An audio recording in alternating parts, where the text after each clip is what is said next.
Your calendar looks like a productivity trophy wall, color-coded, back-to-back, optimized to the minute, but it's not yours. That packed schedule isn't proof you're driven, it's evidence you're possessed. Every yes you whisper to another meeting, every empty hour you fill with tasks, every Sunday night you spend dreading Monday, that's not you being responsible. That's a hidden archetype driving your body like a stolen car. In the next 9 minutes, you'll learn which of Jung's 3 shadow drivers is secretly hijacking your time, why saying no feels like a death threat, and the Calendar Shadow Audit, a 3-step ritual to reclaim your schedule without burning bridges or looking lazy. This isn't time management, it's exorcism for your calendar. Let's diagnose the driver. Which of these 3 calendar traps is yours? Trap 1, the caregiver calendar, the yes addiction.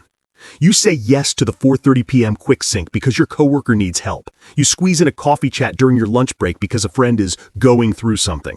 Your weekend gets sacrificed for a volunteer project you never cared about. Your calendar is a proof of love document. Every block is a down payment on your worth. Jung called this the caregiver archetype, the part of you that learned early, I only exist if I'm useful to others. You don't say yes because you have time. You say yes because no sounds like I don't care about you. Your schedule is full of other people's emergencies, and your own life is a post-it notes that keeps falling off the monitor. The caregiver doesn't want productivity. It wants permission to exist. Trap 2, the Jester calendar, the chaos cloak. Your calendar looks like a shotgun blast of hobbies. Podcast recording at 7 a.m., pickleball at noon, a coding class at 3, dinner with strangers at 8. You're not overworked, you're overstuffed. You fill every empty hour with noise because stillness feels like a trap. If you stop moving, you might have to feel the boredom, the loneliness, the quiet panic that your marriage is on autopilot or your life has no direction. Jung's Jester archetype uses busyness as a distraction from depth. You're not productive, you're evading. Your calendar is a circus, and you're the clown who can't leave the tent. The Jester doesn't want achievement, it wants avoidance. Trap 3, the Saboteur calendar, the perfect failure machine. You triple book yourself intentionally. The strategy review overlaps your doctor's appointment, which overlaps your deadline. You stare at the conflict and whisper, knew this would happen. This is the darkest trap. You overschedule knowing you'll fail. You book 60 hours of work in a 40-hour week because failure feels safer than success. If you try your best and fail, that's vulnerable. But if you fail because you were too busy, that's just poor planning, not personal inadequacy. The Saboteur archetype guarantees you never have to face the terror of being good enough. Your calendar is a self-fulfilling prophecy of collapse. You're not overwhelmed. You're protected by chaos. The Saboteur doesn't want control. It wants safety through failure. Here's what Jung discovered that no productivity guru talks about. The overachiever persona isn't the real driver. It's just the costume that 3 deeper archetypes wear to look respectable in a capitalist world. The caregiver wears the overachiever mask to look noble. I'm not a pushover, I'm a team player. The Jester wears it to look interesting. I'm not scattered, I'm a polymath. The Saboteur wears it to look ambitious while guaranteeing burnout. I'm not scared, I'm just slammed. These archetypes are splinter personalities, pieces of your psyche that got frozen in childhood when you learned that love, safety, or survival depended on a specific behavior. The caregiver froze when you realized your sick parent only smiled when you helped. The Jester froze when you discovered chaos distracted from your parents fighting. The Saboteur froze when you tried your hardest and got shamed for failing.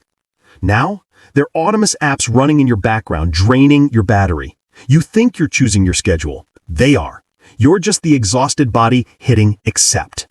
The shadow of the calendar is terrifying. Stillness, self-first, unavailability.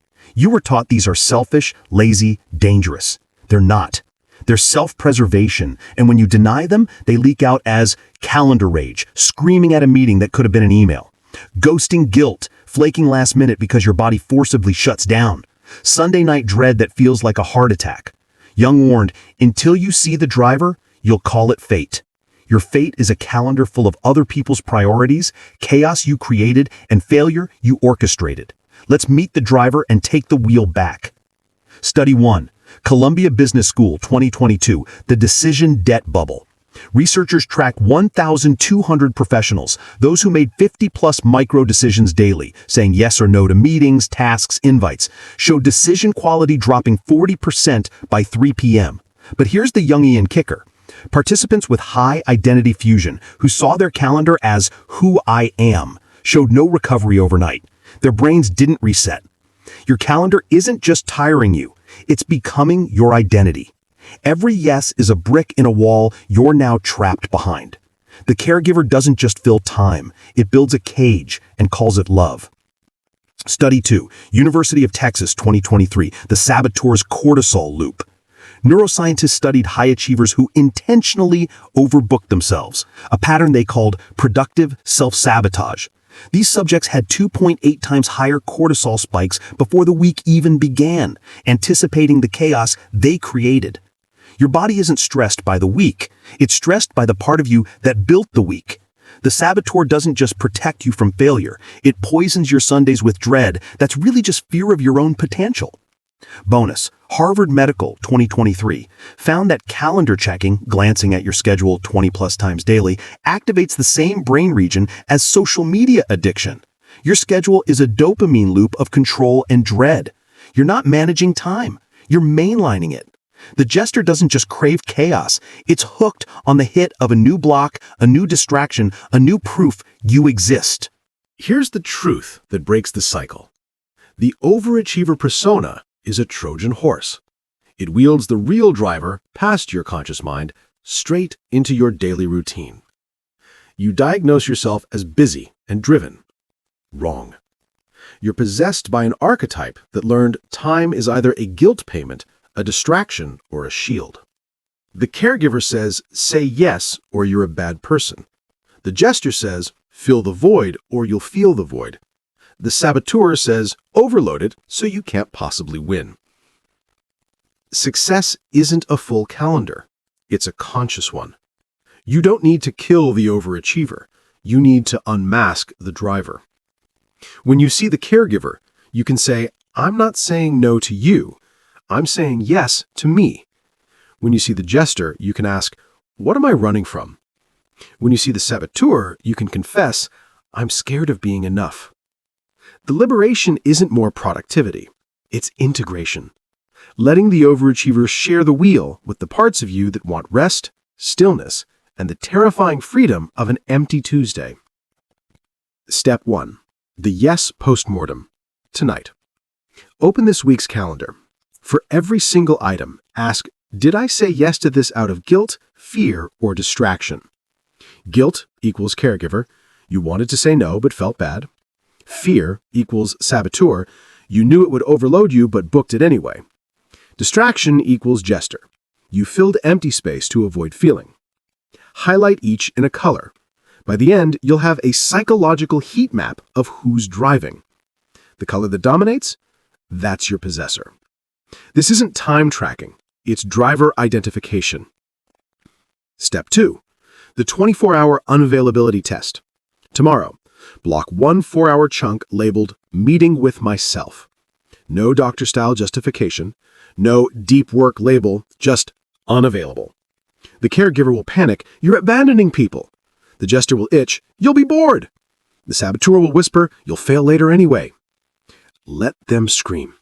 Your only job is to sit in the unavailability. No work, no chores, no productive podcasts. Just exist. This is exposure therapy for your archetypes. They need to learn stillness is not dangerous. It's home. Start with 4 hours, scale to a full day. The real you is waiting in that emptiness. Step 3. The priority filter. Every Friday ask, what did I want to accomplish this week? Not your boss, not your family, not your followers. You. Then ask, what got in the way? If the answer is meetings you said yes to out of guilt, chaos you booked to avoid feeling, or overloads you created to fail safely, you've caught the driver red-handed. Next week, delete 3 things before Monday. No justification, just this doesn't serve my priority. The archetypes will revolt. Good. You're the adult now. They're the tantruming toddlers. Let them tire themselves out. Day 1, block 1 hour, label it unavailable. No explanation. Post the screenshot. Day 2, say, let me check my calendar and get back to you to one request. Then say no via email. Post the rejection. Day 3, delete a recurring meeting that's pure guilt. Send, I need to free up capacity. Post the before and after. Day 4, do a task at 50% speed.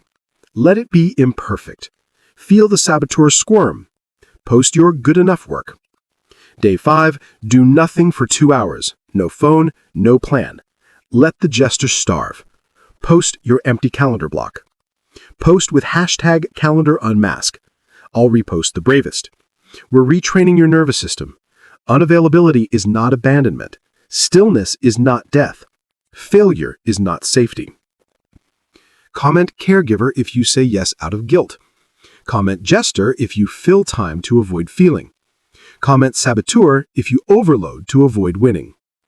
Like if you're ready to fire your archetype. Subscribe, we're cracking the unconscious code one ritual at a time. Turn on notifications. Next week, why your to-do list is a trauma response, the completion compulsion. We'll expose the wounded achiever archetype that crosses off tasks like they're scratching a wound. You are not productive, you're self-soothing. You don't need more tasks, you need closure for your past.